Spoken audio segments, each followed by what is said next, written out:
2023 ODI विश्वकप रोहित शर्मा नेतृत्व में टीम इंडिया अंश थिबा अन्य खेलाड़ी एबे भी सही यात्रा को मन रखिछंती। जो दल लगातार 10टी मैच जीतीला किंतु अहमदाबाद फाइनाल ऑस्ट्रेलिया ठारू हारी जाइथिला। एबे भारतीय टी20 अधिनायक सूर्यकुमार यादव आसंता वर्ष टी20 विश्वकप फाइनाल रे सेही भूमि रे ऑस्ट्रेलिया को मुकाबला करिया को एक स्कोर स्थिर करिया को चाहती। मंगलवार दिन आईसीसी 2026 टी20 विश्वकप कार्यसूची घोषणा करिछि, जो डिफेंडिंग चैंपियन भारत को पाकिस्तान, युक्तराष्ट्र, नेदरलैंड और नामीबिया सहित ग्रुप ए रे रखा जाइछि। ऑस्ट्रेलिया को श्रीलंका, आयरलैंड, जिम्बाब्वे और ओमान सहित ग्रुप बी रे रखा जाइछि। 19 नवेम्बर 2023 रे सेही फाइनाल पर ठारू भारत 2 थर ऑस्ट्रेलिया को परास्त करिछि। प्रथमे गत टी20 विश्वकप सुपर 8 मैच रे 24 रन रे एवं तापर चलित वर्ष चैंपियन ट्रॉफी सेमिफाइनाल रे 4 विकेट रे विजयी।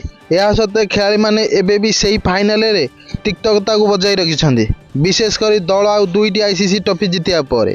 जेतेबेले सूर्यकुमार को पचागला जे से आसंता वर्ष टी20 विश्वकप फाइनाल रे काहाकू मुकाबला करिया चाहती, से तुरंत ऑस्ट्रेलिया नाम नैथिले।